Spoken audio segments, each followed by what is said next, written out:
un tema que es bien árido, me pongo el parche al tiro, algo entendible. Así que, si están, partimos. Bueno, me encargaron que hoy día converse con ustedes el tema de cómo interpretar, o sea, ver una serie de siglas y números, que es el hemograma, llevarlo a algo más útil, o sea, sacarle el mejor provecho posible. Y mucho de ese provecho lo debiéramos ocupar mañana cuando hablemos de anemias y de púrpuras. Así que parte de lo que hoy día veamos lo vamos a tener que retomar mañana, y parte de lo mañana, hoy día algo lo voy a mencionar, pero de manera muy superficial, para mañana profundizarlo. Y por último, me pidieron que conversara algo de cánceres, y en especial del cáncer más frecuente en niños, que es leucemia. Así que eso es la última parte, y dependiendo cómo esté el ánimo, seguimos al tiro, hacemos un break de preguntas, vamos a ir viendo qué pasa. Así que vamos a partir.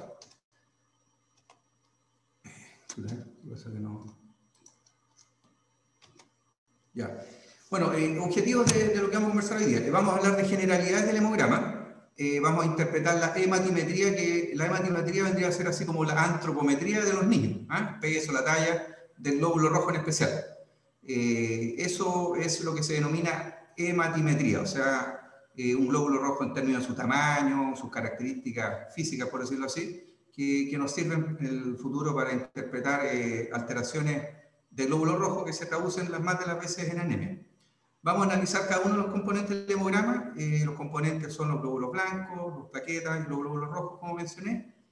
Algunos conceptos que se pueden encontrar en el hemograma en algunas situaciones de enfermedad, que es la neutropenia y su conducta, que es causa de muchas dudas y preocupación y derivación al policlínico que hago, así que me interesa que lo conversemos para que aclaremos algunos conceptos. Vamos a dar alguna información de los cánceres en pediatría, que es algo muy poco frecuente, afortunadamente, por un lado, y malo por otro, porque no se piensa mucho en ellos, digamos. No así cuando tengan clases de adultos, que probablemente el cáncer es una de las cosas que ronda siempre en cualquier anamnesis. Aquí es como lo último que se piensa, y por eso mismo se sospecha poco. ¿Y cuándo sospechar leucemia? Bueno, para partir, el hemograma en la vida varía desde que se nace. Pasa por una etapa donde las cosas están muy bien y después empieza a bajar un poquito, y esta variación no solo tiene diferencias con la edad, sino también con el sexo, que se hace más llamativo o más diferente, por decirlo así, en la etapa puberal, donde el hombre adquiere más masa muscular y eso conlleva una necesidad de un mejor hematocrito. Si le agregamos a esto la vida en altura, también hay variaciones, así que no pretendo en ningún caso que se sepan todos los números normales del hemograma, porque tendríamos que saber todas las variaciones desde que se nace hasta que se termina en la vida. Para eso están las tablas, y lo importante es saber qué hacer con las tablas. Siempre la toma de muestra en un niño es algo especial, no se da el caso en los niños, salvo en situaciones muy excepcionales, que se tomen exámenes de chequeo. Es raro que si un adulto vaya al doctor, solamente se vaya con el peso, la talla y las felicitaciones. Generalmente se va de la mano con un perfil bioquímico, un hemograma, un montón de exámenes, electro, radiografía. En los niños eso no es así. Ustedes probablemente no tienen muy lejano el antecedente de haber control con el doctor, y no cada vez que salían les tomaban exámenes. Generalmente por eso los exámenes en los niños, como en este caso, que hay que hacer todo un show ahí para poder tomarlo, digamos, este niño por lo demás se está portando bastante bien, esto no es nada para lo que a veces hay que hacer para tomar un examen. Son exámenes realizados en situaciones bien especiales, por ejemplo en urgencia. Y en urgencia no porque iban pasando, sino porque estaban con fiebre, porque están con un cuadro clínico que obviamente puede hacer que ese examen no está en una situación normal per se, o sea, está siendo tomado en una situación de enfermedad, así que debe de interpretarse en ese contexto. Y eso es mucho de lo que a veces confunde con las derivaciones y con las preocupaciones, que la información que se obtienen de este hemograma se tienen tomada en una situación de urgencia. Hablado de esto, en urgencia uno generalmente hace una orden de examen que ojalá lo hagan con buena letra, no como la mía, ahora casi todo digital. Así que uno siempre debiera de verificar el nombre. Todo el mundo corre en urgencia, a veces se cambian las muestras, en el laboratorio hay solo un tecnólogo en urgencia, o más que uno o dos, y el tipo tiene que hacer todo bastante rápido y está sujeto, como cualquier humano, a equivocarse. Así que siempre es importante buscar las fuentes de error en un hemograma. Ser un poquito desconfiado, sobre todo en los exámenes de urgencia. donde uno debe verificar los nombres, fijarse en los rangos que estableció el tecnólogo como normales. A veces pueden ser no, es el valor que corresponde de acuerdo a la edad del paciente. Bueno, lo puse. Vamos a mejorar un poquito la lectura. Ya. Y bueno, de la extracción también, les comentaba que no es para nada fácil la extracción de sangre de un lactante, sobre todo, a veces se necesita de la mano experta de alguna enfermera entendida en el tema.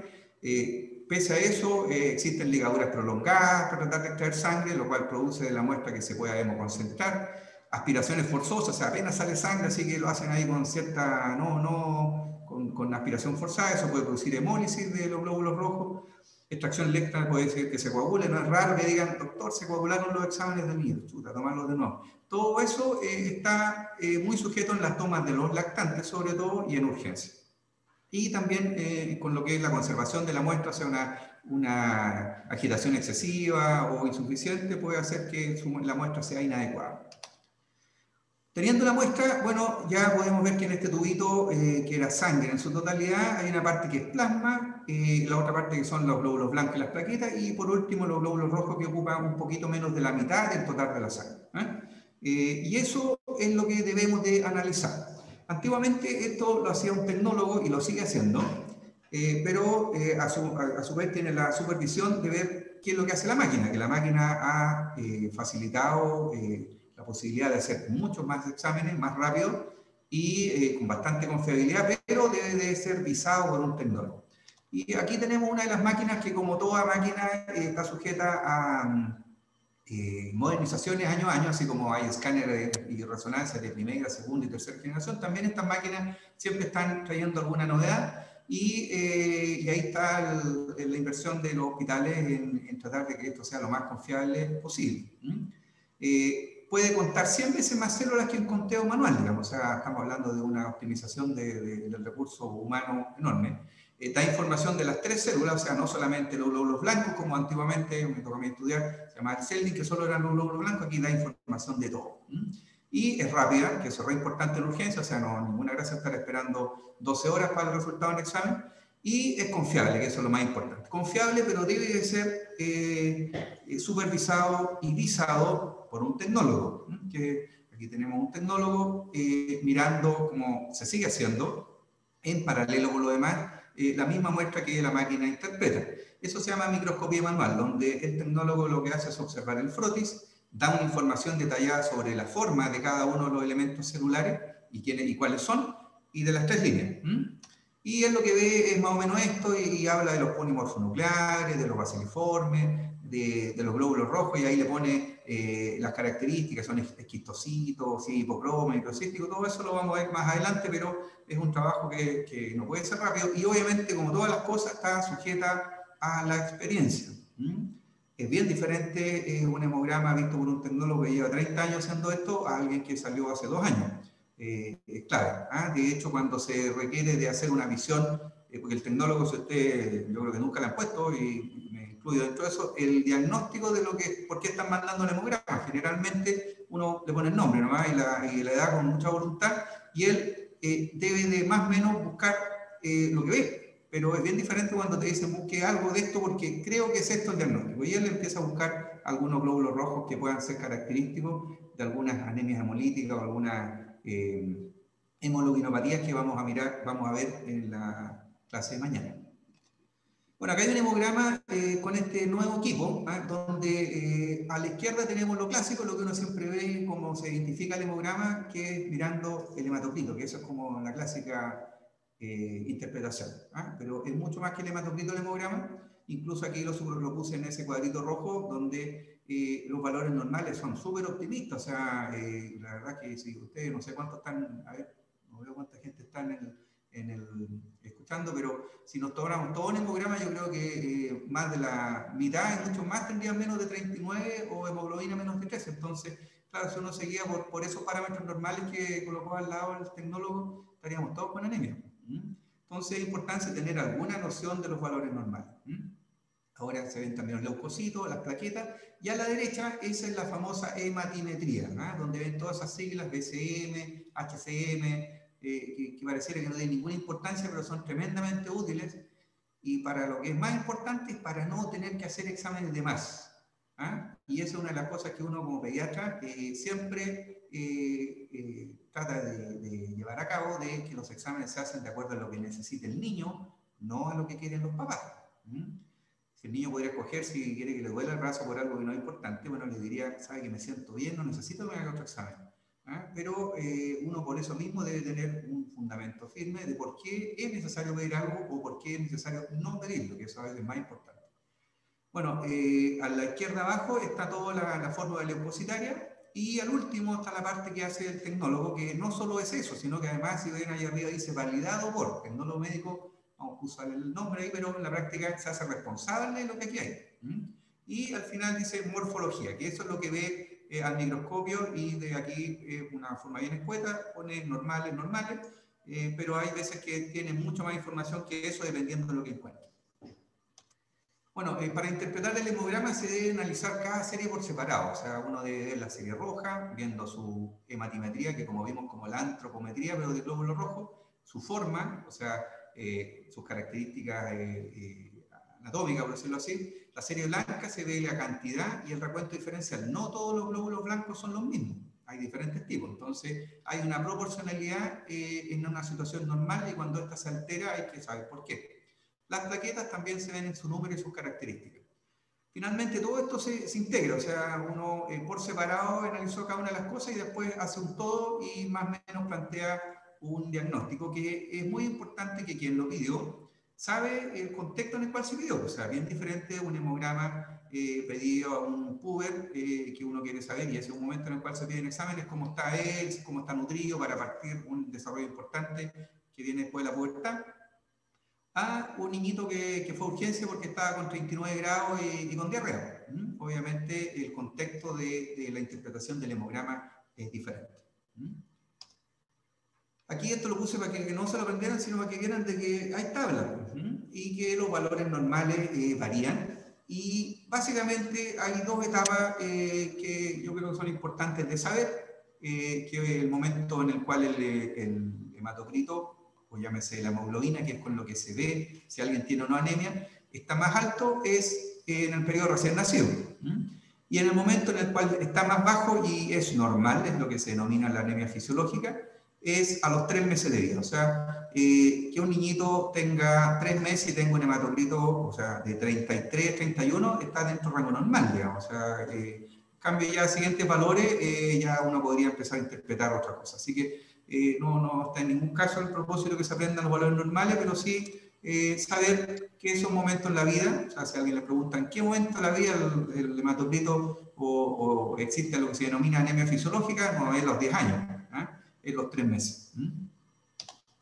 Vamos a partir con la serie roja, o glóbulo rojo. El glóbulo rojo, como ustedes bien saben, dura 120 días, eso es lo que vive. Desde que se produce en la médula y circula por la sangre haciendo su trabajo, debiera durar 120 días.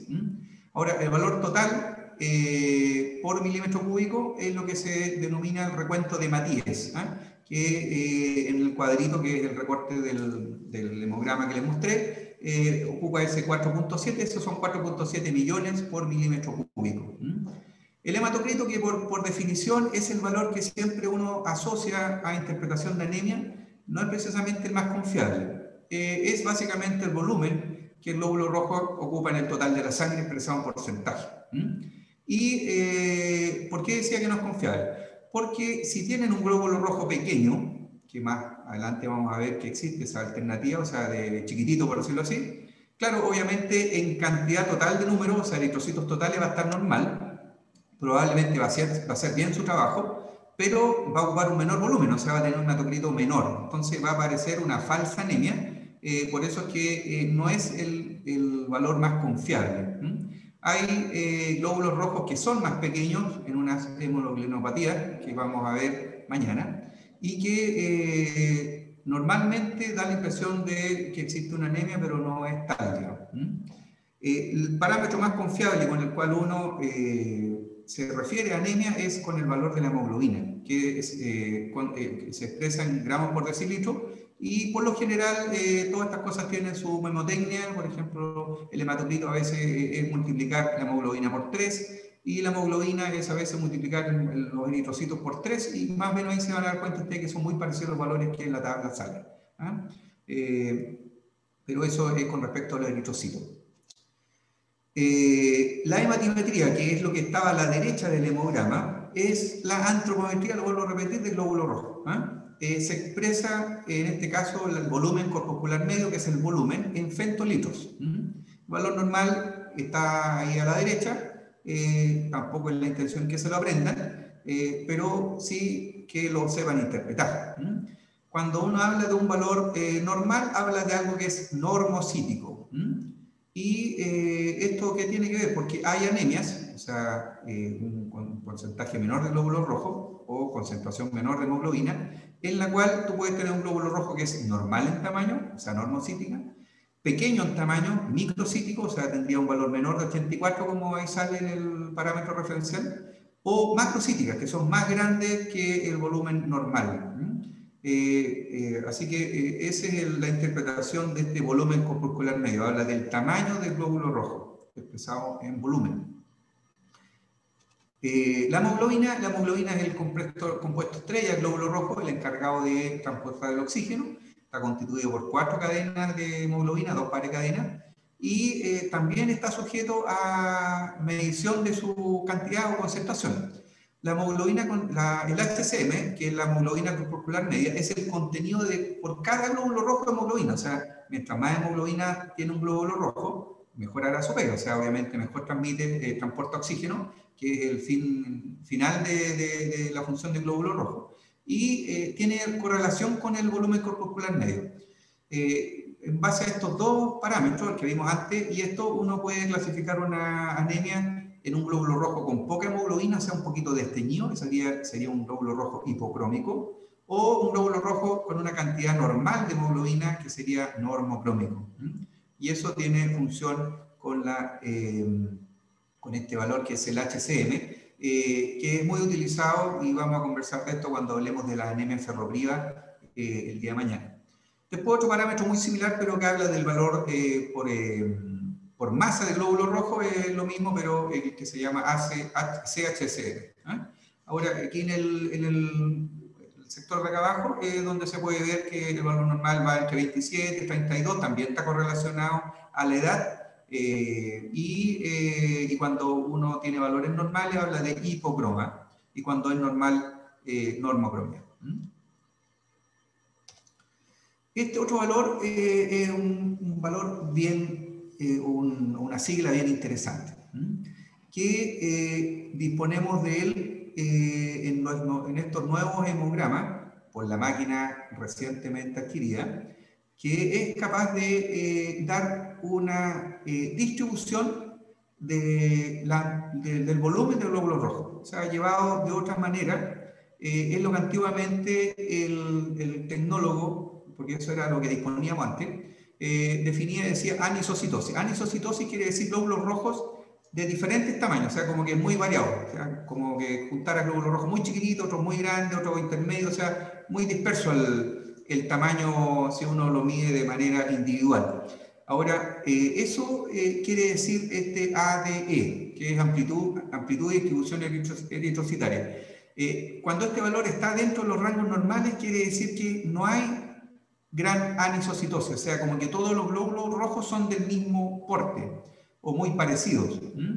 Y básicamente, como aquí la curva lo indica, se definen lo que están entre una y menos una y más una desviación estándar del volumen promedio o BCM del glóbulo rojo.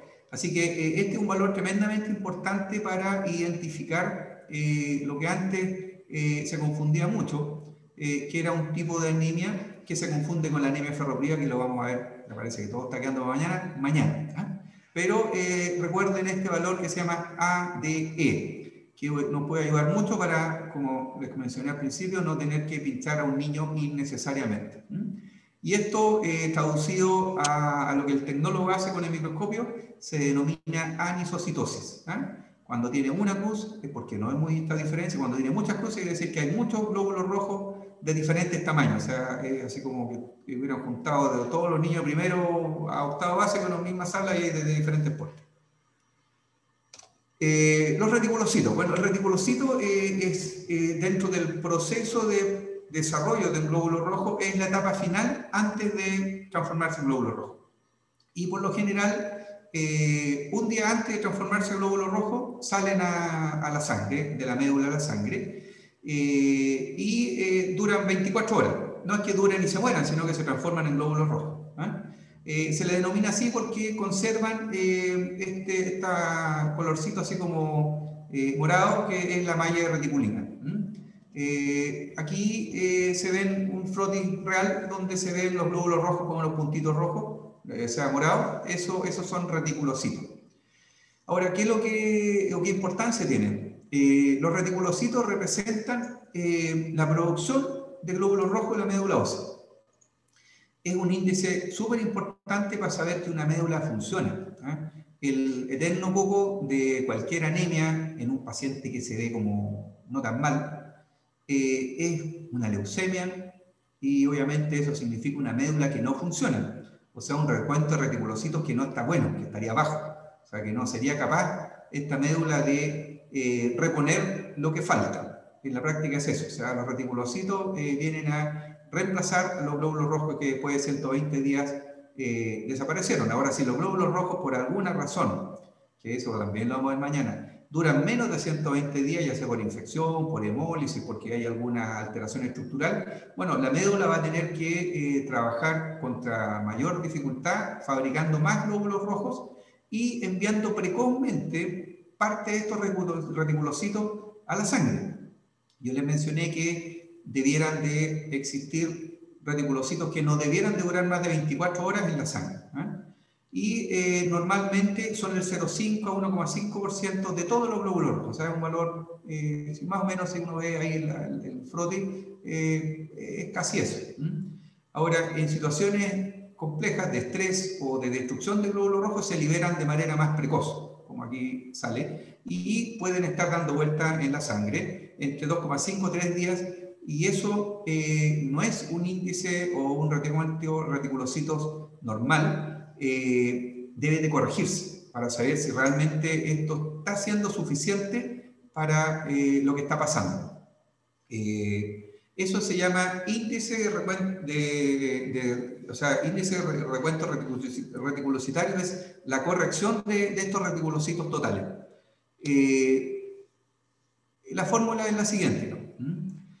Si ustedes tienen un paciente que tiene un hematocrito que es bajo, que puede ser por una anemia que no sabemos de qué tipo, lo que queremos saber es si esta médula está tratando de solucionar el problema, o sea, producir más glóbulos rojos. Entonces tenemos que buscar en una tabla cuál es el hematocrito ideal para este paciente según la edad que tenga, y es lo que se coloca en el sector de hematocrito ideal. Se multiplica por los reticulocitos que informa el hemograma, que el hemograma todo esto no corrige el reticulocito, sino que solamente informa los reticulocitos totales que encuentra en ese momento, que se expresan porcentaje, que puede ser 5, 6, pero bastante más que el 0,5, 1,5 que les dije. Y se divide eso por la vida media del reticulocito que va en relación al hematocrito del paciente, que aquí abajo sale, si por ejemplo un paciente que tiene un hematocrito 15, tendrían que dividirlo por 2,5. Y el valor final es lo que sale escrito a la izquierda, en la cual si ustedes tienen un índice reticulocitario corregido sobre 3, quiere decir que esa médula está haciendo el trabajo de reponer los glóbulos rojos que están faltando o destruyéndose o perdiéndose. En cambio, si es menos de 2, quiere decir que no está haciendo su trabajo. Y ahí, ¿qué importancia tiene esto? Que si es más de 3, tranquilamente uno puede decir, por lo menos no estoy en presencia de una leucemia, lo cual es bastante tranquilizador, no solo para ustedes, sino que mucho más para los papás del niño que están viendo.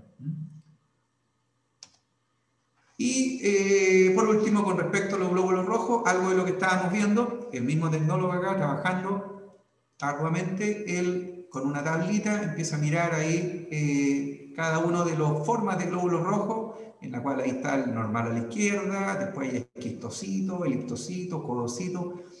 Imagínense ustedes haciendo cualquiera de nosotros esto, no es algo sencillo, o sea, hacerlo rápido significa estar mirando, volviendo a mirar, pero hacerlo de memoria, eso significa experiencia. Así que ahí es donde vale mucho un tecnólogo con años haciendo esto, en el cual puede orientar mucho a través de todas estas siglas que ponen abajo, donde pone que lo encontró chiquitito, o sea, microcitosis, que algún grado de destrucción, encontró deplanocitos, que son unos que tienen así formas falciformes, lo encontró un poco desteñido, le puso 2 cruces hipocromía y puso casi 3 cruces de glóbulos rojos de diferentes tamaños, o sea, como que hay de varios tipos y volúmenes, por decirlo así.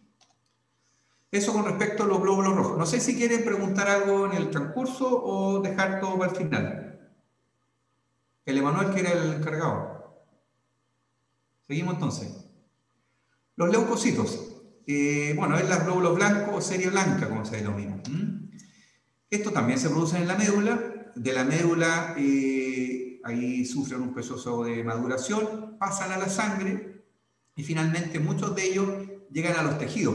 A diferencia de los glóbulos rojos, prácticamente todo pasa a la sangre. O sea, no hay otro lugar donde los glóbulos rojos se paseen mucho. Tienen que estar circulando en la sangre. No así los glóbulos blancos, que pueden estar adheridos a las paredes, pueden estar en los tejidos, pueden estar en los fluidos. O sea, no es el único lugar donde se encuentran, pero es lo que podemos medir. Aquí va esta reflexión. Bueno, ahí sale un numerito donde está el neutrófilo, que el neutrófilo, todo esto son nuestras mejores defensas, son los que nos protegen de las enfermedades más graves, digamos, y siempre es motivo de análisis de si tiene uno la cantidad normal para defenderse y si cuando está enfermo se está defendiendo como corresponde. Y si se fijan, solamente el 5% es medible en sangre. O sea, el que esté bajo no necesariamente significa que alguien no tiene cómo defenderse, porque se supone que el otro 95% en algún lado está, en la médula, en los tejidos, pero está presto a defenderlo. Además que si uno toma el examen en situación de normalidad, lo más probable es que te encuentres con esto, con el 5% en sangre. Pero si lo tomas en situación de enfermedad, la situación puede ser muy diferente, porque ahí se pone a trabajar la médula y saca esto a la sangre para que llegue al tejido que hay que ir a ayudar a solucionar el problema. Ahora, viven apenas 7 a 10 horas los neutrófilos en la sangre y después pasan a los tejidos, o sea, están en constante renovación. Por un lado, esos son los neutrófilos y por otro lado están los o granulocitos, y después están los agranulocitos, que es los que terminan siendo los monocitos, que tienen función fagocítica, y también el leucocito. Aquí tenemos algo un poquito más definido, que para entender esto uno tiene que saber que los glóbulos blancos se dividen en granulocitos y agranulocitos, o sea, los que tienen gránulos y los que no tienen, para hacerlo más simple. De los que tienen gránulos, tienes los que tienen gránulos que son neutrófilos, o sea, no se tiñen, los que se tiñen con eosinofilia y los que se tienen basófilos. Dentro de los neutrófilos, esos son los más famosos. Y tienen neutrófilos, como vamos a ver en la siguiente diapositiva, maduros y maduros. Tienen la función fagocítica ante las bacterias, que obviamente eso lo hace ser de mucha importancia, sobre todo en situaciones de enfermedad. Y los agranulocitos están los monocitos, que tienen función fagocítica, y los linfocitos, que son los encargados de producir los anticuerpos ante exposición de enfermedad y de hacer su trabajo. Nuevamente recalcamos que el 85% de los neutrófilos están en la médula, el 10% adherido a los tejidos o endotelios y apenas el 5% es circulante. Aquí están los famosos neutrófilos, que me interesa aclarar algunos conceptos que a veces se confunden siendo lo mismo. Neutrófilos hay inmaduros y maduros. Los inmaduros son los que todavía su núcleo no se ha transformado, como aquí abajo sale en el neutrófilo maduro, como que se segmenta. Polimorfonuclear quiere decir que el núcleo adquirió diferentes formas, no como arriba, que parece un bacilo o un callado, como le llaman en algunas partes, o un baciliforme, por eso le llaman parece bacilo. En cambio, el de abajo es un polimorfonuclear, porque tiene un núcleo de varias formas, en este caso son como 3 segmentaciones, y por eso también se le llama segmentado. Así que a veces uno se confunde y lo mandan a mirar un hemograma y le dicen, ¿cuántos segmentados hay? Y tú ves que el hemograma dice PNN. Chuta, ¿cómo es la cosa? Bueno, un polimorfonuclear es lo mismo. Y al lado tenemos los monocitos y los eosinófilos. Nuevamente, el 5% de los neutrófilos, los que están a la izquierda, andan en sangre. El resto están todos en la médula o los tejidos. Aquí, por ejemplo, tenemos algo de lo que le comentaba. Estos son dos hemogramas, incluso del mismo hospital, el nuestro, donde ves que hay una parte donde dice baciliformes, que en los dos hemogramas lo dice. Bueno, un baciliforme también es un neutrófilo, así como el que sale en el primer hemograma que dice neutrófilos, como si no hubiera otros. Neutrófilos también son los juveniles y los mielocitos. De hecho, son los que se suman para cuando uno quiere sacar el recuento de neutrófilos. La diferencia es que aquí pusieron segmentados, que eso realmente significa un neutrófilo más maduro. Arriba solamente pusieron neutrófilo, pero en realidad son todos. Esto es un hemograma, así como les hablé, perdón, de una fórmula leucocitaria, así como les hablé que el hematocrito y la hemoglobina varían en el año, también el hemograma con respecto a la fórmula leucocitaria varía. Y varía, y hay tres cositas que es como importante recalcar acá. Uno, que en el recién nacido hay muchos neutrófilos, o sea, por definición aquí no tiene mucho cómo defenderse, así que ojalá tener las más defensas posible, pero no tiene cómo producir muchas defensas, por eso tiene pocos linfocitos. Y esta fórmula llega a su, más o menos su equivalencia de 50 y 50 en la etapa preescolar, donde hay una cantidad similar de neutrófilos con linfocitos en el hemograma. Y lo que es más relevante aún es los valores normales. Son bien extremos, imagínense, recién nacido entre 10.000 a 30.000. Un niñito de 2 a 5 años entre 6.000 a 15.000. Imagínense si hubiera sido un adulto y le dijeron tiene 12.000 blancos. Uno piensa al tiro, una neumonía, una cuestión compleja. En un niño, 12.000 blancos puede estar absolutamente dentro de lo normal, por eso es que es muy importante en el contexto que se pidió el examen.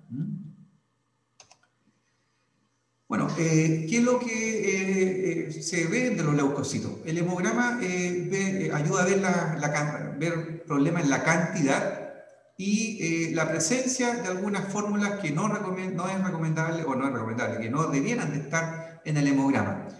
Siempre es recomendable usar números absolutos, o sea, aquí uno no se guía, vamos a ir nuevamente acá, por el porcentaje, que es lo que sale aquí a la izquierda. Uno debiera de multiplicar el porcentaje por los leucocitos totales y en base a eso uno funciona, números absolutos.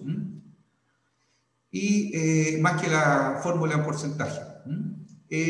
Vamos a ir por cada uno de los elementos de la fórmula leucocitaria viendo los problemas en exceso como en descenso. La leucocitosis, o sea, cuando todos los leucocitos están altos. Y están altos por sobre el valor normal, que como vimos bien variado. Es muy común en recién nacidos, vimos que puede ser hasta 30.000 incluso, y eso podría ser considerado normal, o sea, cualquier otra situación sería una tremenda infección. También se da, obviamente, en enfermedades infecciosas, bacterianas, obviamente sube. Una situación que es más propio de los niños con respecto a de los adultos, que sube en situaciones de estrés. Por ejemplo, si llega un niño epiléptico convulsionando, y tú le tomas un hemograma, probablemente te vas a encontrar con una gran leucocitosis, no siendo una infección. Ahora, distinto si está con fiebre. Una acidosis, un debut de una cetocidosis diabética, también te vas a encontrar con una leucocitosis. De más está decir la enfermedad hematológica, una leucemia.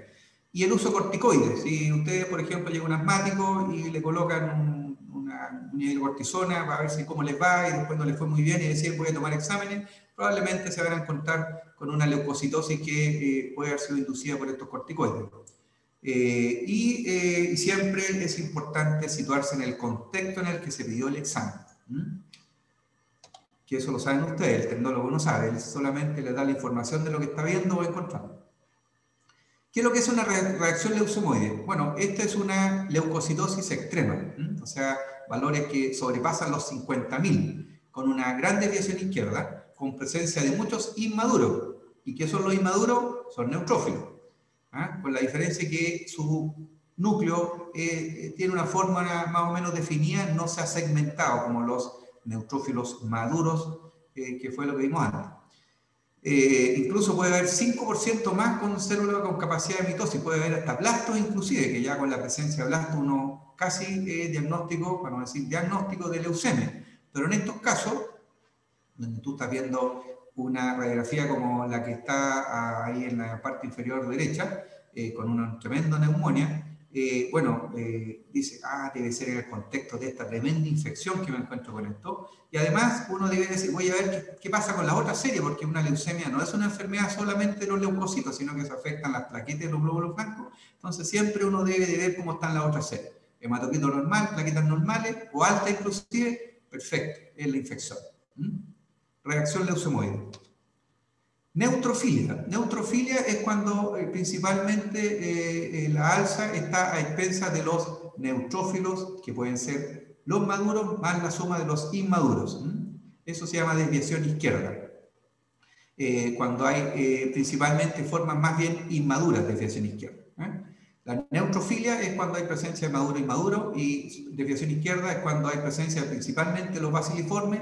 Volvemos a la diapositiva anterior, donde se ve un neutrófilo que parece un callao o un maíz, le llaman así como un maní, o un baciliforme. En cambio, el otro tiene, uno ahí tiene como los núcleos con 2 partes y el otro en 3 partes, o sea, segmentado o polisegmentado, o sea, más de un núcleo, y eso es una forma madura de neutrófilo, o sea, un neutrófilo ya más entendido en su trabajo, que lleva más tiempo dando vuelta en la sangre. Cuando los baciliformes están sobre 500 como número absoluto, eso es una desviación izquierda. También se dan infecciones bacterianas y en estrés inflamatorio. La eosinofilia. Los eosinófilos básicamente son un tipo también de granulocitos, que cuando su valor absoluto está alto, generalmente hay 2 cosas que uno piensa. Son los parásitos que tienen contacto con la sangre, Ascaris, como el que sale ahí, Toxocara, larva migricans. Generalmente alguien con eosinofilia que no tiene el contexto del paciente que sale abajo, o sea, bueno para hacer alergias de piel, que pasa estornudando, que es bueno para el inhalador y todas esas cosas. Generalmente uno sospecha una eosinofilia por parásito, que es un parásito lógico. En cambio, en el otro paciente es más sospechoso de una alergia, que es la otra condición en la cual los eosinófilos suben. Aquí hay un hemograma de un pacientito que se me envió por una anemia leve, y que dentro de sus características tenía 21% de eosinófilos. Y era del Valle, impecable jugar ahí, lo pasan súper bien, pero más factible la contaminación con parásitos, y finalmente eso era lo que este niñito tenía, y que puede en cierto modo incidir en el hematocrito un poquito más bajo. La linfocitosis, o sea, cuando suben los linfocitos, que como vimos son los encargados de producir los anticuerpos. Hay linfocitosis relativa y linfocitosis absoluta.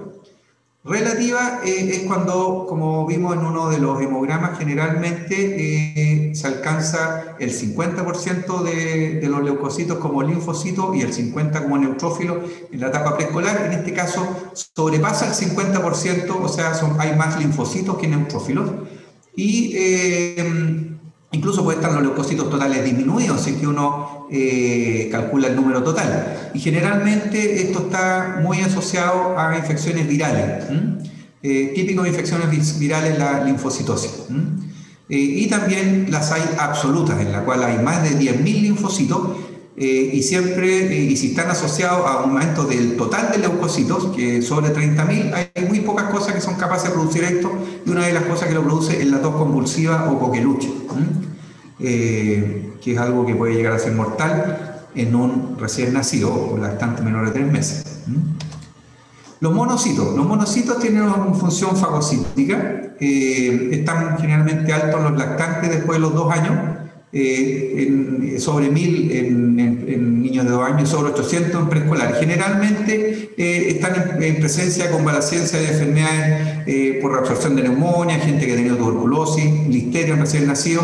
No es una cosa muy relevante de analizar, porque afortunadamente se están dando cada vez menos con la cantidad de vacunas y menos riesgo de enfermedades bacterianas serias, que son las que hacían aumentar los monocitos. Ahora vamos a hablar de no valores altos, sino que valores bajos, que aquí es donde surgen algunas dudas, como ahí el colega de ustedes está pensando.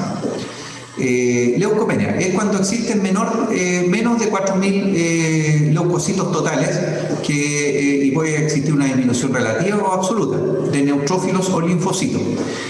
Generalmente hay infecciones virales que producen leucopenia y algunas bacterianas también, sobre todo gram negativas.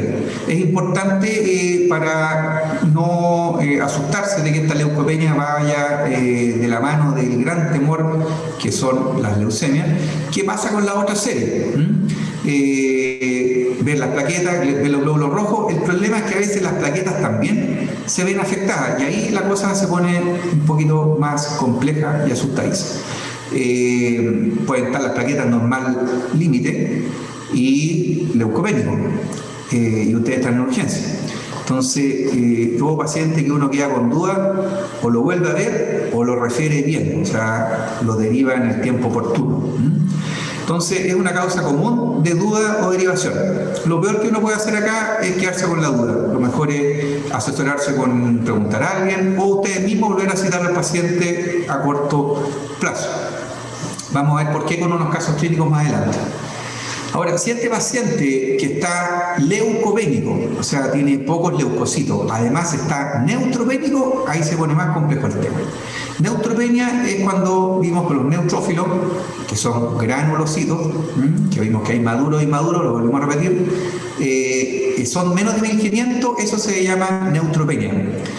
Si los neutrófilos, que apenas circula el 5% por la sangre, no sabemos si el otro 95% está bien o si todo está bajo. Entonces es motivo de gran preocupación de saber si esta persona va a ser capaz de defenderse ante una infección bacteriana. De hecho, en los pacientes con leucemia, producto de la misma quimioterapia, se produce esto y por eso es la gran razón de que los pacientes con leucemia todos andan con mascarilla y ahora están tremendamente beneficiados con lo que está pasando con el COVID, de estar todos guardados en la casa, ni ir a clase, todos con mascarilla. O sea, ha sido muy bueno para pacientes que son muy frágiles desde el punto de vista de sus defensas. Bueno, cuando el recuento absoluto de neutrófilos está bajo, eso se llama neutropenia. ¿Cómo se calcula el recuento absoluto de neutrófilos? Se suman los maduros e inmaduros. ¿Cuáles eran los maduros acá? Ahí están los segmentados. Los inmaduros, los baciliformes más el resto. Los promielocitos, los mielocitos. Eso se suman y se multiplica por el recuento de leucocitos, el porcentaje de esto se multiplica y esto da un valor en la cual tú puedes clasificar la neutropenia en leve, moderada a severa. Ya menos de 500 estamos hablando de neutropenia severa y neutropenia grave, o sea, con alto riesgo de infección menor de 200. Esto no es menor, digamos, o sea, uno dice, bueno, este paciente lo tengo que hospitalizar porque se puede infectar. Bueno, si solamente están mal los neutrófilos y el resto está bien, el peor lugar para estar con las defensas bajas es el hospital, donde hay más gérmenes que en cualquier lado. O sea, en este caso, si uno tiene una certeza de que no está en presencia de una leucemia, lo mejor es que este paciente haga espera de la solución de su problema en la casa y obviamente vigilado. Ahí vamos a ver unos casos en los cuales son 3 situaciones distintas de neutropenia, con desenlaces distintos y con manejos distintos.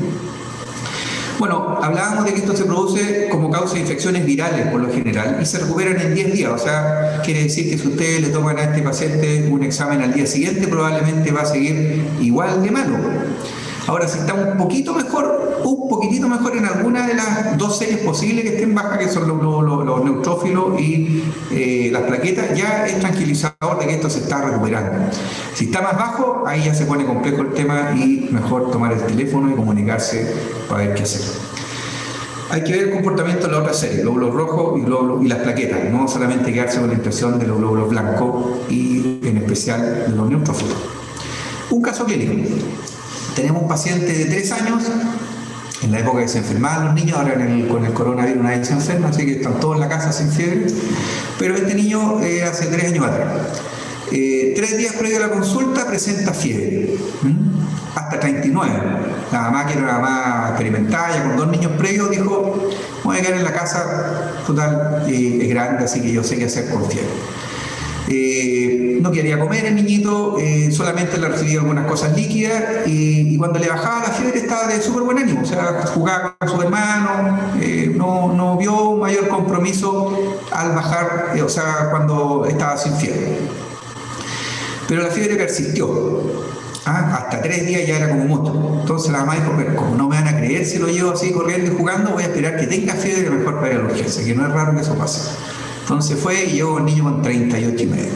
El médico de la urgencia lo examina, no le encuentra nada raro al niño, algo rojo a la garganta nomás. Y le decide tomar algunos exámenes, porque la verdad que a esa altura es lo que corresponde. Si ya llevas 3 días un niño sin fiebre y no tienes una explicación razonable para lo que pasa, y el examen físico no te aporta la explicación tampoco, ahí vienen los exámenes. Y se encontró con esto, un buen hematocrito, un niñito de 3 años que eso es bueno, unos leucocitos bajos, 3100, bajo 4000 como hablamos, las plaquetas están en rango normal, o sea, nos quedamos tranquilos.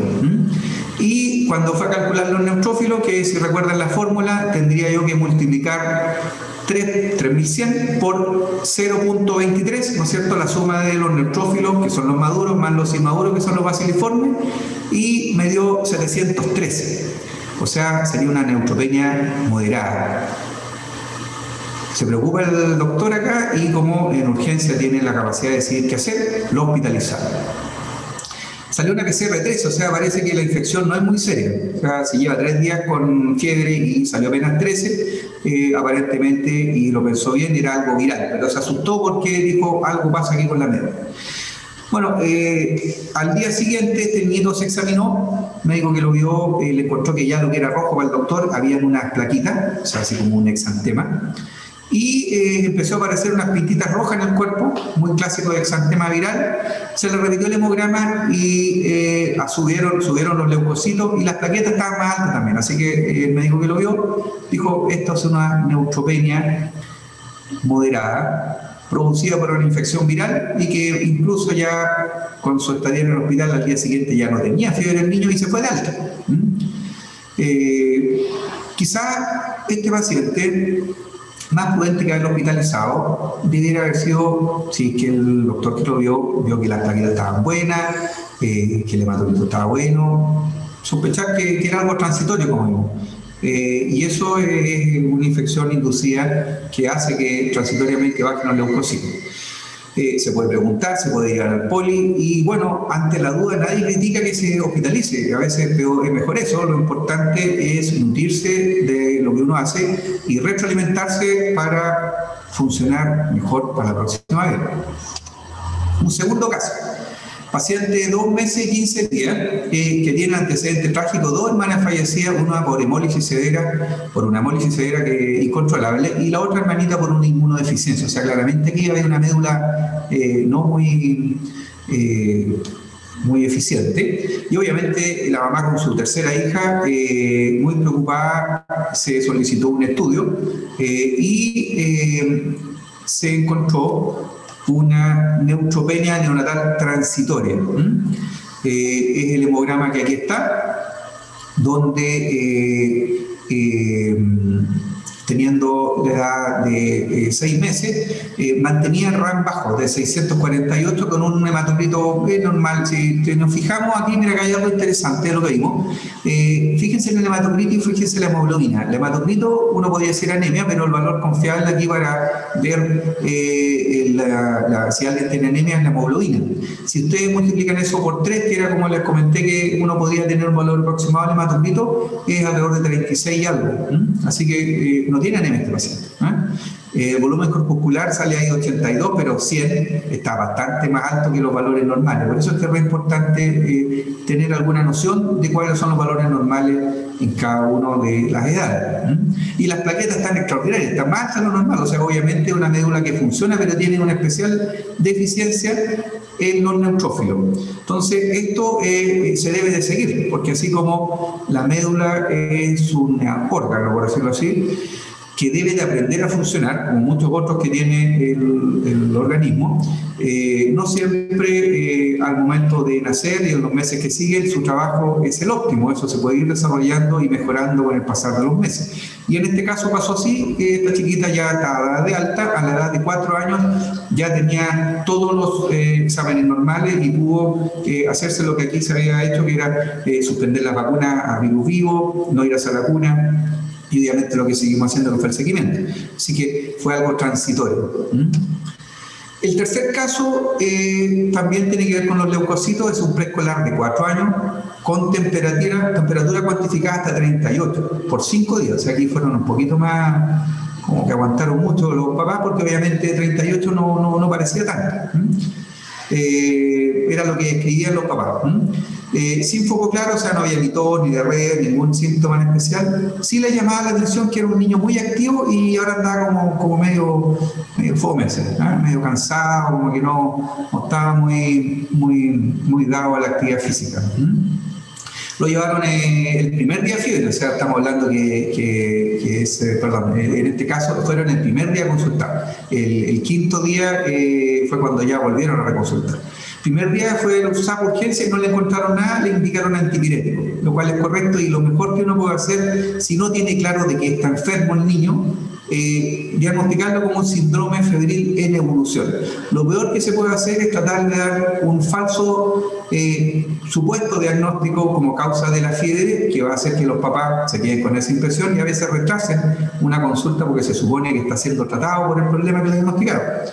En este caso, lo más ideal hubiera sido, mire, si sigue con fiebre, vuelva a consultar. Y eso fue lo que hizo el papá. Reconsultó en urgencia porque el doctor de Exapo le dijo, si sigue con fiebre, vaya a urgencia. Y vino a urgencia, se le tomaron un perfil bioquímico, una PCR y un hemograma. ¿Qué es lo que encontró el colega? Harto feo todo. Una PCR de 209, una anemia importante, una hemoglobina de 6.9, una VHS 120, vamos a ver más tarde qué significa la VHS, 33.000 plaquetas, lo normal es sobre 200.000, o sea, súper bajo, y 7.400 blancos, o sea, parece un número normal, pero dentro de la fórmula leucocitaria prácticamente no tiene neutrófilos, fíjense que tiene 3 neutrófilos, casi puros linfocitos y un blasto. Esto es una leucemia.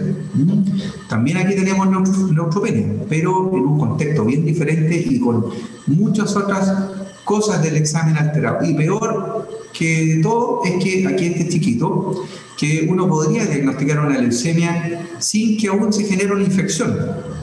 En este caso la infección, tiene una PCR de 209. Este chiquito hizo una infección por el streptococo, prácticamente casi se murió. Y cuando pudo ser controlada la infección, recién ahí pudo partir su tratamiento de la leucemia, que no se hace acá, como ver en la presentación que sigue, se hace en Santiago. Los linfocitos. Bueno, los linfocitos son los encargados de producir defensa. Cuando están bajos hay que pensar en una inmunodeficiencia, que puede ser congénita o secundaria. Los linfocitos, como tienen por función producir defensa, generalmente la reacción ante las vacunas y las enfermedades no dejan memoria, o sea, no son muy capaces de defenderse a futuro. Entonces son niñitos que a veces deben de ayudarse con el tratamiento en base al aporte de defensa, que es la gamma globulina. Acá hay un hemograma de un niñito con una linfopenia. Tiene 18 linfocitos, 18%, que si multiplicamos por el número total son apenas 1.400, que está bajo el valor normal. Es una linfopenia que también se da en unas situaciones de infecciones virales. Ahora, las plaquetas están absolutamente normales y el hematocrito tiene una anemia ferroprial más probable asociada, pero aquí, ¿qué es lo que corresponde? Estudiar la producción de las defensas. Las plaquetas. Las plaquetas es el único que tiene un valor constante en la vida, o sea, no hay valores diferentes en el recién nacido, al año, a los 5 años, a los 10 años, y un valor bastante amplio, entre 150.000 a 450.000. Duran poco las plaquetas, duran entre 8 a 10 días de vida, eso es lo que tienen, por eso es que a veces poner plaquetas no es como los glóbulos rojos que uno sabe que va a durar un buen rato, lo que hizo. dura bien poco.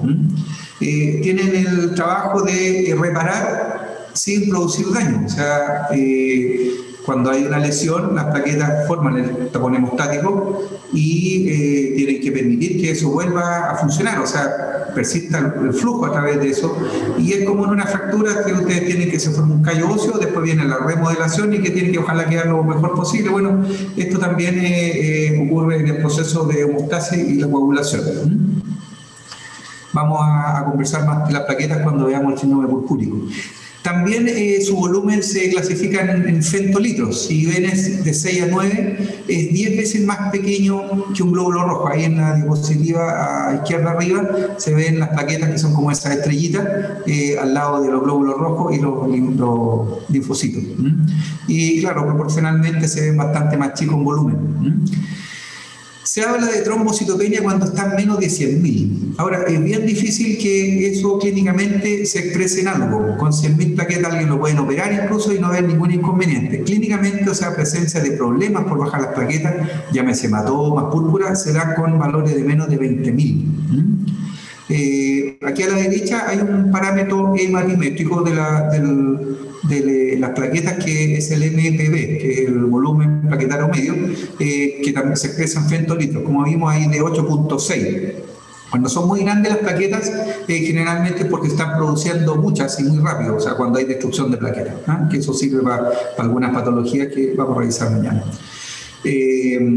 Cuando ustedes encuentran que valores bajos, pero clínicamente no hay nada, o sea, no hay equimos, petequia, deben de sospechar que pudiera haber un error. No es raro que pueda existir agregación plaquetaria, que las plaquetas como que todas se juntaron en un lado y la máquina interpretó que no hay plaquetas en otro sector y en realidad como que todas se juntaron en una parte. También hay producto del compuesto que se usa para fijar la muestra en la medición de plaquetas, que es el ETA, el etilindamino tetraacético. Hay algunas personas que generan anticuerpos y hacen agregación plaquetaria que se llama pseudotrombocitopenia. El tecnólogo sabe de la posibilidad de esto, que es baja pero que existe, y cuando esto existe hace una contramuestra sin usar el ETA.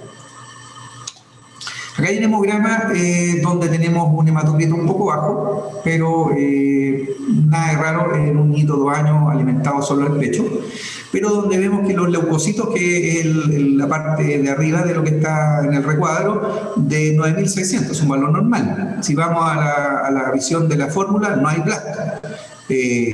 Hay una buena cantidad de neutrófilos, o sea, no hay neutropenia, pero tiene 10.000 plaquetas, o sea, tremendamente bajo, o sea, 10 veces menos que el valor que ya es bajo. Este chiquito es un huevito de 2 años que la mamita empezó a notar que le salían unos puntitos y unos moretones en algunos lugares del cuerpo, con un niño en muy buen estado general, sin enfermedad, nada en especial, que lo único había estado enfermo de un cuadro diarreico 3 semanas antes, y esto es muy probablemente un PTI, que es lo que vamos a revisar mañana. Ahora, en la morfología, el tecnólogo ahí revisó donde dice plaqueta, le pone disminuida al frote y le pone 3 cruces. Y habla de anisocitosis una cruz, o sea, como que hay glóbulos rojos de tamaño variable, o sea que muy probablemente sea una anemia ferropriva, y los leucocitos normales al frote. Distinto si hubiera puesto blasto, fórmula inmadura, ahí ya uno debe de sospechar que esto puede estar en el contexto de algo más complejo, como algo linfoproliferativo, o sea, una leucemia, pero es otra cosa. Aquí hay un monito de cómo sería la agregación plaquetaria, en la cual se ven los glóbulos rojos, todo, y todo este montón ahí de color moradito, que en realidad son varias plaquetas juntas, agregación plaquetaria. Trombocitosis, lo contrario, cuando las plaquetas están muy altas, son sobre 450.000. En pediatría no tiene prácticamente ninguna representación clínica, o sea, no es raro que me envíen pacientes porque tienen 600.000 plaquetas, eso no tiene ninguna trascendencia, no se estudia, no se hace nada, las plaquetas están muy variables y muy fácil de que suban, y quizá hayan encontrado alta en el contexto de lo que aquí vamos a ver. Son de causa secundaria principalmente. La causa principal es infecciones, y como les mencioné, generalmente el hemograma que ustedes van a ver, las más de las veces tomado en el contexto de un niño que fue a la urgencia porque está con fiebre, o sea, una infección. Así que es muy frecuente que uno se encuentre con lo que anda buscando la infección, la PCR que esté normal o baja, los leucocitos, la dirección izquierda y trombocitosis. Eso es parte de lo que van a ver en una infección que puede ser bacteriana y viral inclusive. Y también suben en el contexto de las hemólisis. Cuando hay destrucción de glóbulos rojos, la médula se pone a producir de todo. Y dentro de eso, sin que haya destrucción de las plaquetas, igual suben. O sea, en una anemia hemolítica uno puede encontrar trombocitosis secundaria. Ahora, trombocitosis esencial existen, pero son muy raras y generalmente no se hace nada cuando sobrepasan el 1.000.000 de plaquetas. Ahí se puede producir, como ya vimos, las plaquetas no representan para nada el mismo volumen que tienen los glóbulos rojos, o sea, el equivalente a la policitemia, que podría ser lo mismo. Sí produce un trastorno más o menos severo en la circulación que requiere de sacar un volumen de glóbulos rojos. En cambio, las plaquetas, por el pequeño volumen que ocupan, no representa, a pesar de que se describe, trastornos de carácter isquémico terminal. La VHS, que como ya casi se infla menos, pero era lo que muchas veces se ocupaba antes para orientarse sobre las infecciones. Ha sido reemplazada por todos los reactantes de fase aguda, pero todavía sigue teniendo un valor importante en algunas situaciones. Está en directa relación a cuando en la sangre han aumentado las globulinas y las proteínas del plasma. Las globulinas suben cuando hay anticuerpos, muchos, y las proteínas del plasma cuando hay alguna cosa autoinmune. Entonces, cuando estas suben, la velocidad de sedimentación del eritrocito es mayor y es más alta. Así que generalmente cosas que hacen subir esto, como infecciones bacterianas o enfermedades del tejido conectivo, hacen que aumente la VHS. Es algo súper poco específico, o sea, en ningún caso les va a decir por tener una VHS 80 tuberculosis. Pero sí es sensible, o sea, si encuentran un valor de 80 no se pueden quedar tranquilos, o sea, deben de seguir investigando porque algo raro hay. Por ejemplo, en tiempo antiguo, antiguo suena como mucho tiempo, pero no tanto, cuando no se podía libremente tomar el VIH a los pacientes, ahora había que hacer una especie así de consejería y un montón de permisos y cosas. Una de las cosas que orientaba en los niños a un niñito que podía tener un VIH de transmisión vertical era una VHS que mantenía mente alta porque estaban aumentadas las globulinas. Y esto finalmente, si uno buscaba, claro, se encontraba con alguna sorpresa. Y también está alta en las enfermedades autoinmunes, la artritis reumatoidea, varias de esas que probablemente van a tocar en algún tiempo. Y aquí un refresco de ojalá que se pueda empezar a movilizar uno en algún momento. Esta es la primera parte. No sé si tienen alguna duda. Desconozco cómo está haciendo el sistema, si preguntan al tiro, lo dejamos para el final o lo hacemos llegar a través de alguna otra forma de canalizar ahí el contacto, o seguimos al tiro con la siguiente presentación, que es bastante más corta, que es de la leucemia. ¿Qué hacemos? ¿Dónde está mi interlocutor, el Emanuel? Sí, dime. No entendí muy bien lo de la linfocitosis relativa. Quería saber si me la podría explicar. Mira, linfocitosis relativa es cuando tienes más linfocitos que neutrófilos. Te olvidas del valor absoluto, sino que simplemente sobrepasan los linfocitos a los neutrófilos, o sea, son más del total. En cambio, la absoluta es cuando el valor absoluto, como lo decíamos, sobrepasa los 10.000. O sea, cuando en su valor total son más. Básicamente eso. Ahora, como concepto, lo importante es que te aprendes lo de la linfocitosis absoluta, porque eso son pocas cosas que lo dan, como lo mencionamos ahí, el coqueluche o tosconvulsivo. Lo otro es muy variable. ¿Algo más? ¿Prefieren que sigamos con lo otro al tiro? Porque tengo entendido que a las 7 tienen una clase. Mejor. Sí, profe, vamos a una profe. Sí, quieren parar, porque mira, yo creo que en esto me voy a demorar media hora. ¿Seguimos el tiro o quieren parar 10 minutos? Sigamos nomás. Sigamos nomás. Sigamos, profe. Ya. Leamos entonces. Bueno, me pidieron hablar de las leucemias, pero la verdad es que yo quise retomar un poquito, hablar de los cánceres. que estamos en Arica. Bueno, yo les comenté, yo no nací en Arica, pero me considero ariqueño, estudié en Arica, hice todo acá, y espero que algunos de ustedes y la gran mayoría de ser de acá se queden acá. Esa es una de las misiones acá, es encantarlos con la ciudad. Así que les voy a comentar algo de cómo funcionamos acá con respecto al cáncer. Bueno, en Chile, ustedes saben y deben haber escuchado hablar del auge. El auge son un montón de patologías que tienen garantías de salud, o sea, están aseguradas su atención. Bueno, el cáncer infantil fue de las primeros 5 patologías que ingresaron al auge. Ahora no sé cuántas más, ya como 90 más o menos. Pero entró al auge porque ya antes de que partiera el auge estaba muy bien sintonizado en red, o sea, ya se funcionaba como actualmente es el auge para cada una de las patologías. Estaba súper bien sincronizado todo. Mucho de eso se puede hacer porque son muchos pacientes también. Y cada ciudad tenía su función, digamos. Y está centralizado. Arica es un centro de apoyo, o sea, mi función aquí es cuando es sospechar a través de los envíos de pacientes por los diferentes canales que existen, la urgencia, los mismos hospitalizados, el mismo policlínico, y ante las sospechas derivar para confirmar. La parte inicial del tratamiento se hace en Santiago y ya cuando llega a un estado de estabilidad se traslada a Arica. De esos centros hay varios en Chile, como nosotros, Copiapó, Coquimbo, Osorno, Puerto Montt. Esos son centros de apoyo. Después hay centros parciales de atención, que ya son más complejos, donde tienen pacientes hospitalizados, hay quimioterapia endovenosa, hay cirujanos, oncólogos, y dentro lo más cercano que tenemos y con lo cual funcionamos es Antofagasta. Y finalmente están los centros de mayor complejidad o centros PINDA que están ubicados en los hospitales base en Santiago y algunos centros de regiones donde trabajan y hacen parte de las patologías oncológicas. Nosotros como centro de derivación enviamos al Carlos Maquena, que de hecho es el hospital que más cáncer recibe en Chile. La epidemiología. Bueno, el cáncer es la segunda causa de muerte en los niños, los menores de 15 años. La primera causa son los accidentes, ustedes lo saben. Por 100.000 habitantes, más o menos se espera que existan 12 nuevos casos en el año.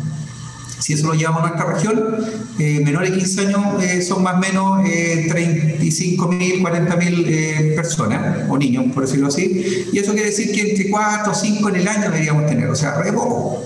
O sea, no es como para estar pensando en cáncer en todo paciente que uno es. Ese más o menos es la incidencia anual de cánceres de diferentes tipos, no solo de leucemia, de todos los cánceres. Tiene un índice de curación que es muy bueno, que va entre el 60 y 70%. O sea, de quedar absolutamente sano. Parece bajo, pero este valor está muy supeditado al tipo de cáncer y al momento del diagnóstico. La detección es de suma importancia. ¿En qué incide su detección? Obviamente en la curabilidad. No es lo mismo encontrar un cáncer que está localizado en la pared, a que esté con metástasis en el pulmón. Estamos hablando de un cáncer testicular, un cáncer de ovario, un cáncer de renal. O sea, el ideal es el diagnóstico lo más precoz posible, lo cual no es para nada fácil. Tiene mucho que ver con la curabilidad, el momento del diagnóstico y también con las secuelas del tratamiento. O sea, no es lo mismo que a un niño le encuentren un retinoblastoma, que es un tumor del ojito en el cual tú puedes sacar el tumor, a tener que sacar el ojo cuando está más avanzado.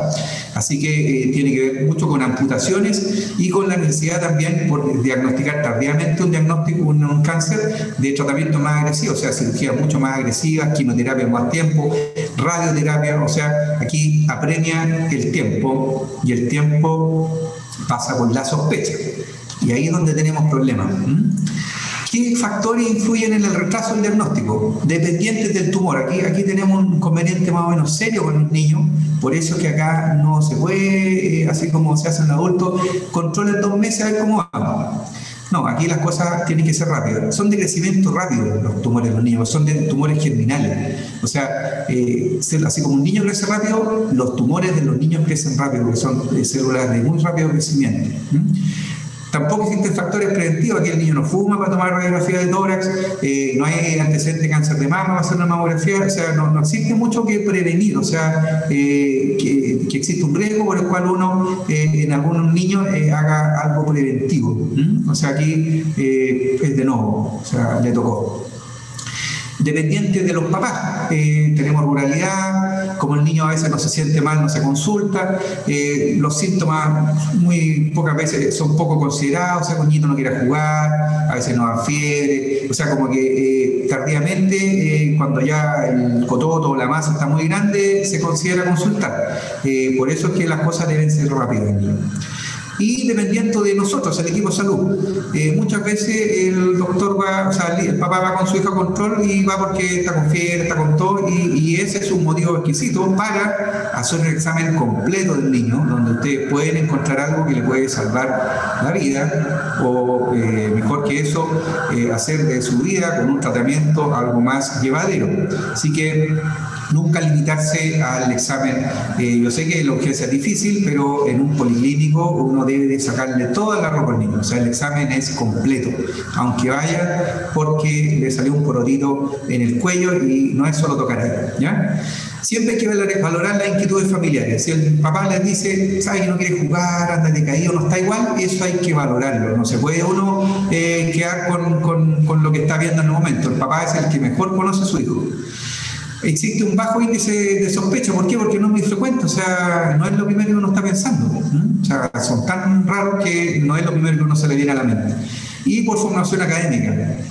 Dentro de los casos que puede ser el paso como interno, por una unidad que es muy celosa de los protocolos de aislamiento y todo, yo no recuerdo haber pasado por oncología como interno, o sea, uno sabe nomás que algo pasa en sala, pero no es algo que esté dentro de la formación académica. Piensen que acá en Arica ni siquiera tenemos unidad oncológica, o sea, uno no lo ve, y cuando no ve las cosas, pocas veces quedan en la memoria a largo plazo.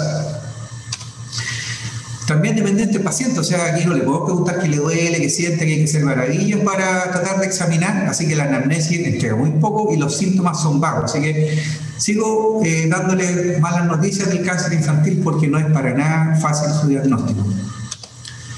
La frecuencia de los cánceres. Aquí hace alrededor de 5 años yo hice una revisión de los últimos 15 años de todos los cánceres infantiles y tenemos la misma proporción, obviamente que menor volumen, pero la proporción de ellos es la misma. Las leucemias se llevan el 40% de los cánceres infantiles, después vienen los tumores cerebrales con el 17% y el 13% de los linfomas, y después todo el resto, que de lo raro es raro, tumor de Wilms, de hueso, retinoblastoma, o sea, súper comprensible que uno nunca haya visto en su vida uno, o no esté pensando en eso cada vez que ve a una persona, digamos, un niño en este caso. Vamos ahora a hablar de la leucemia. Eso va a darles alguna información de los cánceres. La leucemia, como vimos, es el cáncer más frecuente en los niños, el 40%. Consiste en una transformación maligna de las células progenitoras de la médula ósea hacia formas inmaduras, linfoides. Tiene una alta tasa de replicabilidad, por eso es que puedes tener 60.000 leucocitos, o sea, puedes tener los dos extremos, pocos y muchos, digamos. Y bloquea la diferenciación de la otra serie de la médula ósea, o sea, hay pocas plaquetas, poco glóbulos rojos y pocos neutrófilos. Así que básicamente se desarrolla la serie linfoide. Causas, hay varias cosas que se le echan la culpa, que esto podríamos así como determinar como factores de riesgo. Causa genética, ya ahora se puede saber que el 75% de las leucemias LLA, que son leucemias linfocíticas agudas, tienen alguna alteración cromosómica que vamos a ver que se hace a través de unos exámenes que ya están en desarrollo, en mayor desarrollo. Pueden haber antecedentes familiares. No es raro que alguien que tenga un cáncer de mama, por ejemplo, piense en la mama también. En las leucemias también hay un antecedente por lo mismo, porque pueden haber alteraciones cromosómicas. Algunos síndromes es más común que tengan, por ejemplo, en el síndrome de Down o la trisomía 21, tienen 100 veces más posibilidad de hacer una leucemia que un niño sin trisomía 21. O sea, obviamente que parte del seguimiento de alguien que ve niñitos con síndrome de Down es hacer un hemograma con cierta frecuencia. Medioambientales, las radiaciones, o sea, tomarse radiografía, radiaciones ionizantes, está más que sabido que es consecuencia de formación de leucemia. Y algunas infecciones que pueden desencadenar esta transformación maligna, como el virus de Epstein-Barr clásico. Hay diferentes tipos de leucemia, no todas son iguales. Todo esto es más que nada para que tengan una información. En ningún caso piensen que vamos a preguntar algo de esto. O sea, si va a ser algo muy somero. Pero las leucemias más comunes son las linfoblásticas agudas, que se llevan el 80% de las leucemias. De las cuales, como hablamos que son linfocitos, pueden ser los linfocitos B o T. Lo más frecuente es el B. Así que ya vamos viendo que leucemia linfocítica aguda B es lejos la más frecuente. Cuando es T, ahí tenemos que es de peor pronóstico. La sobrevida a 5 años, o sea, el vivir sin libre de enfermedad a 5 años es de 91%, súper bueno. Y esto aquí y en prácticamente cualquier parte del mundo, cuando parte el tratamiento. Y lo que hace la diferencia es el momento que se hizo el diagnóstico.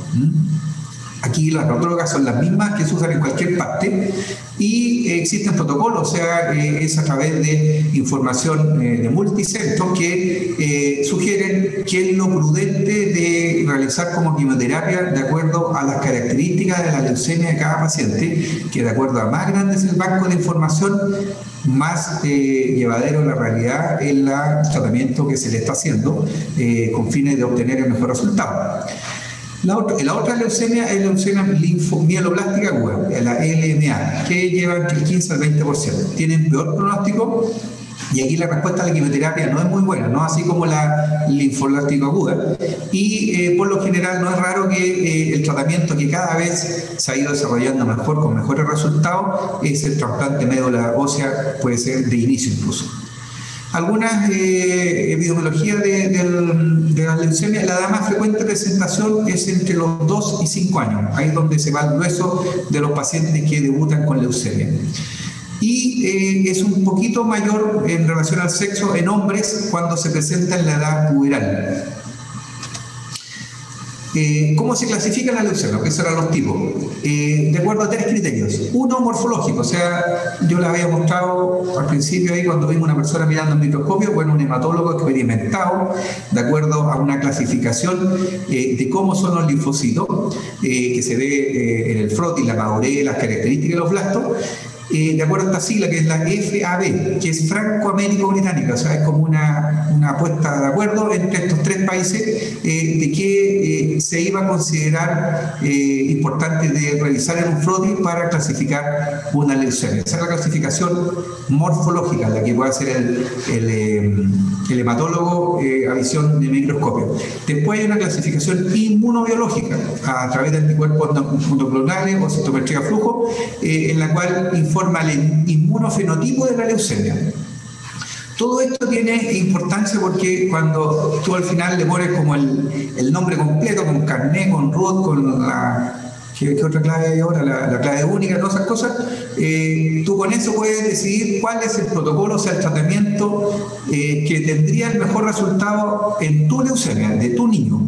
Y lo que es muy importante, que va a ser la pregunta que va a venir detrásito por parte de los papás, ¿qué pronóstico puede tener? Bueno, también esta clasificación sirve para eso.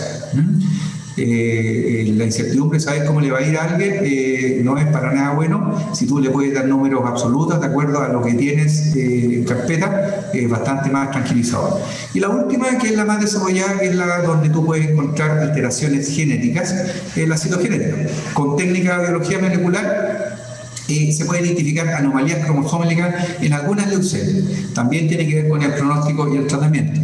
Aquí esto para que lo vean nomás, es la tablita de lo que busca el hematólogo, básicamente identificando el tamaño de la célula, la cantidad de cromatina, la forma del núcleo, el nucleolo, y ahí va colocándole pequeño, grande, y ahí tienes 3 tipos de leucemia, LLA, L1, L2, L3, de acuerdo a lo que por experiencia el hematólogo pudo encontrar, ¿ya? Y finalmente le ponen el diagnóstico, que en este caso es morfológico.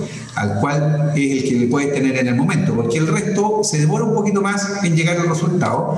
Y esta, por ejemplo, es la inmunobiológica, que es lo que buscan, que tampoco pretendo que se lo aprendan, pero es una serie de CD4, CD19, todas las cosas que hay, complejo de todas maneras, no entendible a primera vista, pero lo que quiero que se quede en la mente que todo esto, la utilidad que tiene es para establecer cuál es el tratamiento más adecuado en el paciente que se está viendo. Y la citogenética es donde encuentras las translocaciones de algunos genes. Por ejemplo, aquí una para mencionar, que de hecho tenemos una presentita que tiene una translocación 922 en el brazo corto, el cromosoma 34, que tiene un cromosoma Filadelfia y que requieren de un tratamiento con un medicamento que se llama imatinib, y que eso es lo que recibe la chiquitita. Un caso clínico: paciente de 10 años, sano, que está al cuidado de la abuela desde el año de edad. Ya hace casi 2 semanas ha estado decaído, pero con temperatura que no ha sido mucho, así que no se ha cuantificado. Acude a un servicio de urgencia, le encuentran la faringe un poquito congestiva y le indican amoxicilina. Nuevamente, lo que estábamos hablando, si no hay claridad de que se está enfermo, es preferible ser franco y decir: mire, vamos a tratar el problema que tiene, la fiebre, y siga consultando de acuerdo a la evolución. Aquí el papá, la mamá, en este caso la abuela, se fue feliz con el diagnóstico de una amigdalitis. Entonces, persistió enfermo, no se mejoró con la amoxicilina. Sigue decaído, le tomó la temperatura, ahora se le encontró 38,5. Se agregaron otros síntomas como dolor abdominal y volvió a reconsultar al servicio de urgencia, y después de casi 10 días de la primera consulta, y le tomaron exámenes. Y apareció esto. Aquí había otras complicaciones más, digamos. Bueno, un hematocrito bajo, 2000 leucocitos, reticulocito 2%. ¿Se acuerdan que hablamos del índice reticulocitario corregido? Si se toman el trabajo de calcular esto, van a decir: el doctor dijo que 0,5 a 1,5 es normal, o sea, está bien. No, pero si ven el hematocrito que tiene el paciente y hacen todo el trabajo de la fórmula, se van a dar cuenta que la médula aquí es arregenerativa, o sea, no tiene más de 3 de índice reticulocitario corregido. O sea, no es una médula que está funcionando. Y por eso tiene bajas también las plaquetas, por eso tiene bien alta la VHS, porque hay un montón de células inmaduras dando vueltas, y tiene un RAM bajo de 750. Este paciente, pese a que no tiene blastos, uno dice: chuta, no tiene blastos, o sea, no es leucemia, pero tengo una médula arregenerativa, lo voy a hospitalizar. Y si no lo he hospitalizado, pésimo. Bueno, se hospitalizó y al día siguiente se volvió a repetir el examen, porque este fue un examen visto en urgencia, sin la visión del hematólogo. Como vimos, en la servicio de urgencia es más complejo y no siempre está la gente con más expertise en el laboratorio, y ahí sí aparecieron los blastos, o sea, una leucemia. ¿Qué conducta se debe de tener con un paciente que viene con historia sospechosa? El hemograma. Bueno, el hemograma no debiera porque uno no lo ve, sino que el tecnólogo informarle la presencia de blastos. También puede haber anemia, puede haber leucopenia, o lo contrario, leucocitosis, o sea, no nos sirva mucho ese resultado. Trombocitopenia, quiere decir las plaquetas están bajas, y neutropenia, quiere decir que no se está defendiendo, o sea que esta persona no está produciendo las defensas que son las más óptimas de tener. Y ya que la presencia de blasto, la cosa es categórica. Ahora, el 10% de niños con leucemia pueden tener un hemograma no normal, pero sin blastos. Y claro, no se sospechó, pero obviamente el resto de las cosas no están bien. Uno debería repetir el hemograma, o al menos controlar a corto plazo al paciente, porque ahí sí pueden aparecer los blastos. Los blastos, en el primer lugar, que van a aparecer en un número anormal en la médula, y después, ya cuando la médula no alcanza de tanto sostener ahí blasto y células inmaduras, salen a circular por la sangre. Este es un mielograma. El examen, la anamnesia, el examen físico, el examen de hemograma. Este niñito además por eso tenía un dolor abdominal, tenía un hígado grande, o sea, ya había invasiones. Ustedes saben que el hígado tiene una función hematopoyética que se pierde después de los 3 meses, y que en situaciones de anormales como una leucemia vuelve a producir series de la línea hematológica. Bueno, esto es el mielograma que se hace en varios, se puede hacer en varios sitios, dependiendo de la zona que uno más le acomode. En la cresta ilíaca, la cresta anterosuperior, el esternón lo usa mucho en los adultos, pero la cosa es que debe ser en una zona donde haya hueso esponjoso.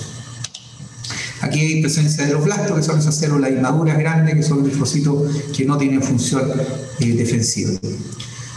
Otro caso clínico, un paciente de 4 años procedente del Valle de Azapa, de tiene otro 25, su padre lo llevó a la urgencia porque tenía 4 días de fiebre, estaba asociado a decaimiento, además le llama la atención que tenía un aumento de volumen en el cuello, o sea, un ganglio.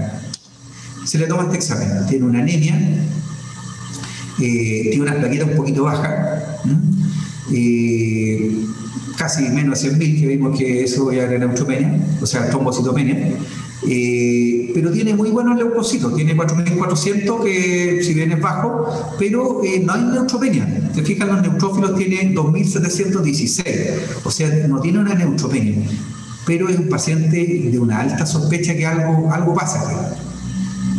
Bueno, este paciente a través de una infección viral tuvo una infección que suprimió la médula transitoriamente y finalmente era una mononucleosis, por eso tenía este ganglio en el cuello, y pasado el tiempo todo esto se recuperó, se hizo un mielograma donde no aparecieron más blastos o blastos en el mielograma, y con esa tranquilidad se pudo quedar en Arica, porque si no hubiera tenido que trasladarse para iniciar su manejo.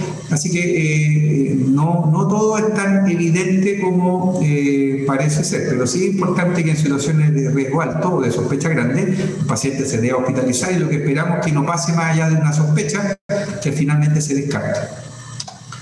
Este hemograma del mismo niño, ya cuando prácticamente se recuperó todo. Si fijan, subió el hematocrito, subieron los leucocitos, subieron las plaquetas, así que eso es súper tranquilizador, y lo que sí no fue a corto plazo, fue un nieto que requirió un seguimiento un poquito más prolongado, de un par de meses.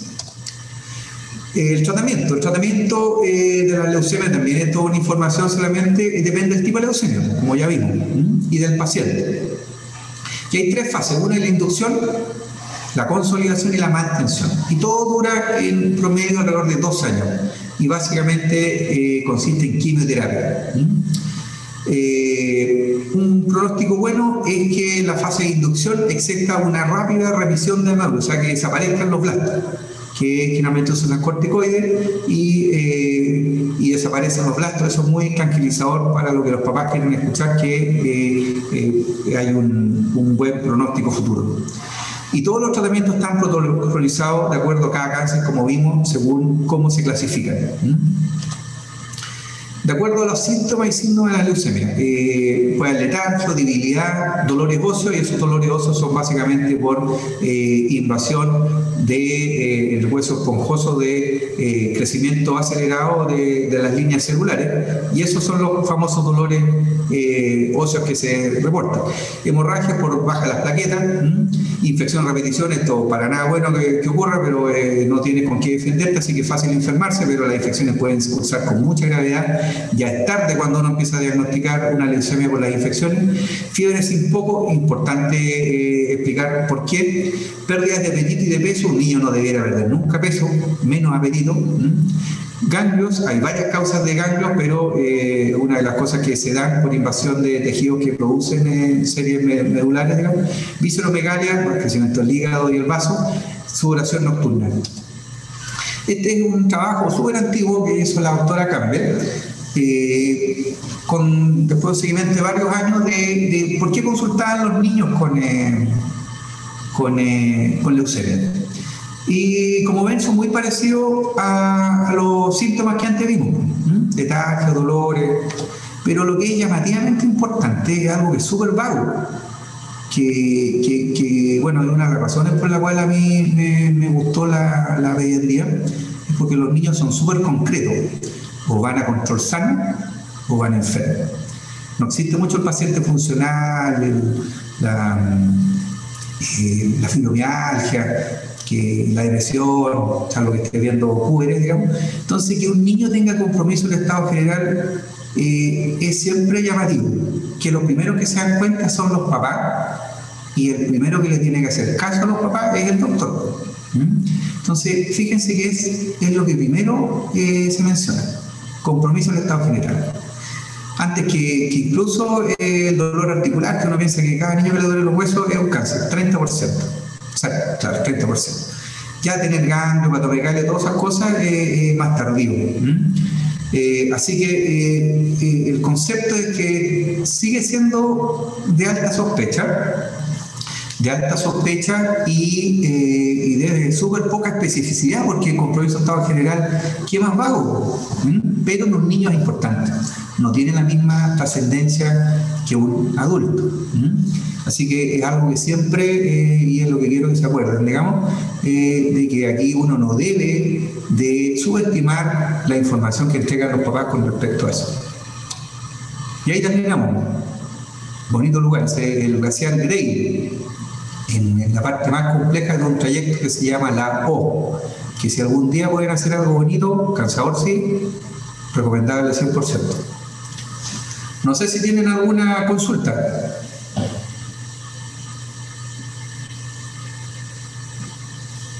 ¿Están por ahí o no? Yo por lo menos no, doctor. ¿Estamos acá? Juan parece que es el hombre del micrófono. Juan Paredes, está bien. El Emanuel, el amigo de la grabación. Hola. No sé si quedó medianamente claro. Lo que sí, como nos vamos a ver mañana, y mucho de lo que hoy día tocamos con respecto al hemograma, básicamente lo vamos a volver a repetir o a aplicar, por decirlo mejor, mañana, que vamos a hablar de anemias y vamos a hablar de púrpuras que van de la mano con las plaquetas. Así que no sé si quieren aclarar algo al tiro o pensarlo y lo conversamos mañana antes de partir la clase, y después vemos cómo estuvo el conocimiento viendo cada una de las cosas. ¿Qué les parece?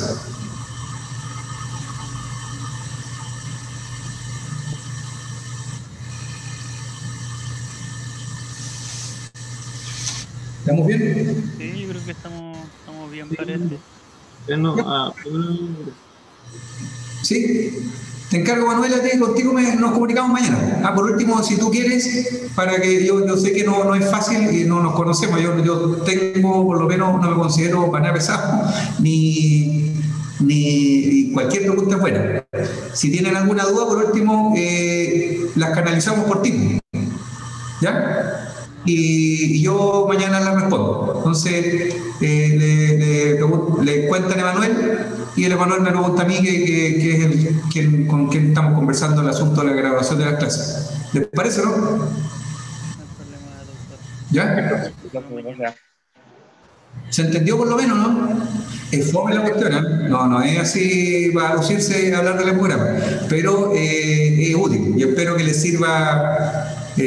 Cuando lo vean ahí, no vean un montón de letras nomás y siglas que parece que no tienen ninguna importancia, ¿no? ¿Ya? ¿Ya, pues? Muchas gracias, doctor. Nos estamos viendo mañana. Nos vemos Gracias, mañana, profe. Chao. Hasta luego. Profe, cuídese. Profe, doctor. Chao. Chao, doctor. Chao, que estén bien.